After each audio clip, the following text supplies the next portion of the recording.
Hello, BookTube, and welcome back to Michael K. Vaughan's great BookTube event, Cimmerian September 2025. We're in the last day of Cimmerian September, where you were encouraged to read Robert E. Howard, one of Mike's favorite writers, read his famous creation, Conan, or read any of the other stuff that he wrote in a far too short career that was nevertheless extremely prolific.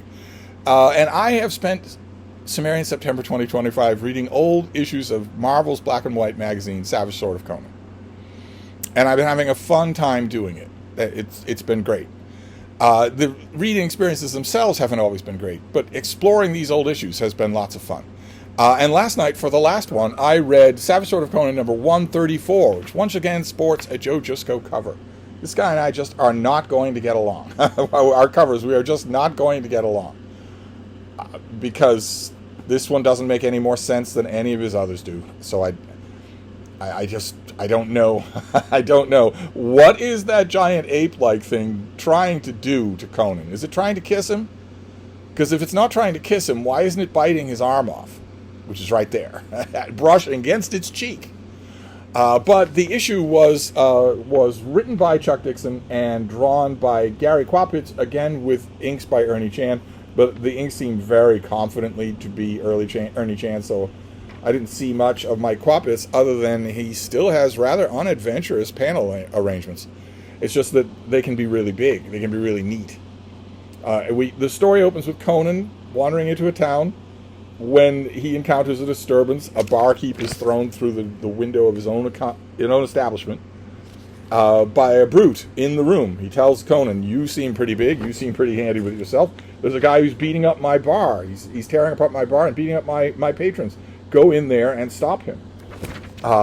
And we get this scene here again, a very unhurried visual style here, where this guy is very happy that he finally has someone a little bit bigger to his own size, and it doesn't take more than a second for Conan to best him, and in the process destroys the innkeeper's stash of spring wine.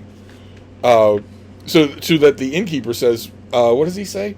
"Cretin, idiot, who's to pay for all of this damage? You've caused more harm than good." And he offered to pay Conan 2 sacks of coin, and he threatens to renege on that. And Conan says, "We had a deal. Where I come from, a man backs out of a deal, he gets his neck snapped for him." So the man agrees, but another coincidence happens. The first one was that Conan comes across this. He might have come the next day.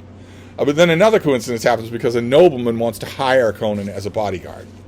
And in Conan pastiche fiction, that never works out. I don't know why Conan takes this job. That in the pastiche novels, that never works out. And it doesn't work out in this story either. But the Conan accepts, and the nobleman leads him to his party. And in that party, we see a well-born, intelligent, feisty, well-spoken young woman who introduces us to a rather strange innovation in Robert E. Howard's Hyborian lore. They have earmuffs. The Hyborian age has earmuffs. Who knew? But they go on their way to this nobleman's city, and they encounter trouble on the road, and Conan proves his worth as bodyguard. We get beautiful panoramic full pagers like this. Again, once upon a time, back in the 1980s, I would have blown right past this. And now I see it for how good it is. This is just a different pace. It's a different tempo of storytelling. And naturally, when Conan there's another one. You get another one there. That is just beautiful. Look at that. And naturally, when they're in this town, Conan runs afoul of a family squabble. There's a family squabble going on. Very old father is deeply ashamed of his son, and the son rules the city. And the father has not been seen in a long time, and Conan is taken by this evil nobleman's men and thrown into a dungeon. Again, a very leisurely storytelling. He's not alone. There's another guy with him, but you only get this in 3 panels there. Just very relaxed panels. When night falls, Conan is accosted by these ape creatures who have come out of nowhere. And that is the only way that I will forgive Joe Jusko, because that is the beginning of accuracy for his cover. It's not a gorilla that attacks Conan, but it's still an ape creature of some kind.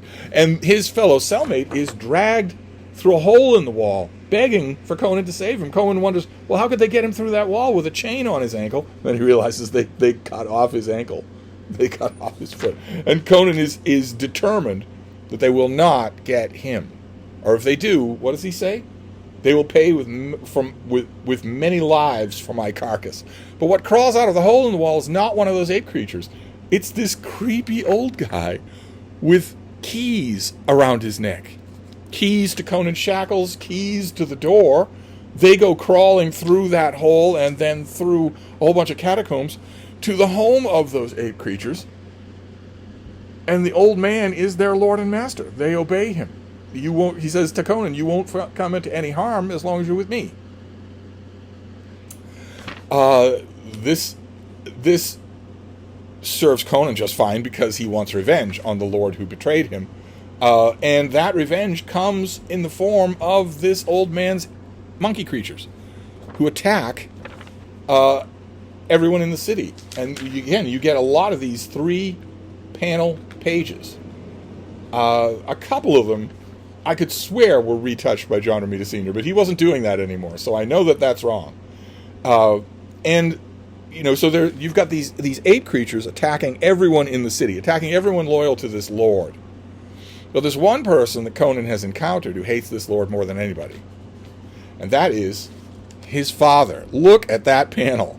His father has donned armor and has all of these monkey creatures at his back, and he wants revenge.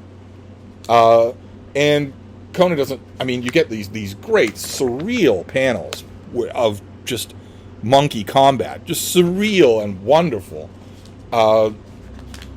And the man has nothing against Conan, so Conan is free to leave. The man says to him, "I'm not sure I can control these beings when they're this angry. So maybe you should take off." And Conan doesn't even tell him twice. The old man, we leave the old man on the parapet of the city, saying, "There goes my large friend. So I so enjoyed talking to him. But what are friends when there is family to spend time with?" And when he says that, he's cradling the head of his son. As Conan just drives away. He just rides away from the town. And I thought that was great. It was just so convincingly creepy.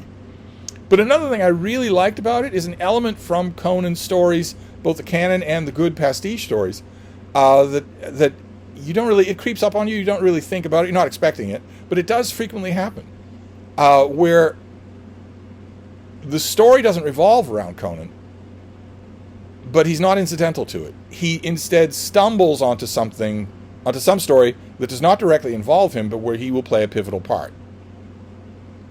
A slightly pivotal part. You see that in a couple of the very best Conan short stories of them all by Robert E. Howard. And you see that in the good pastiche fiction as well. And this is a good example where, but not for the massive X factor that is Conan of Cimmerian. Well, who knows how this whole family drama would have borne out. The old man thinks that he needs Conan. But the story ultimately has nothing to do with him, and he gets to escape from it. I really, really like that. The only thing that was tantalizing about this issue was the back pinup. Look at that. Oh my God. I must have stared at that for 30 minutes. What a picture. I want the story to that. I want this guy's hapless story.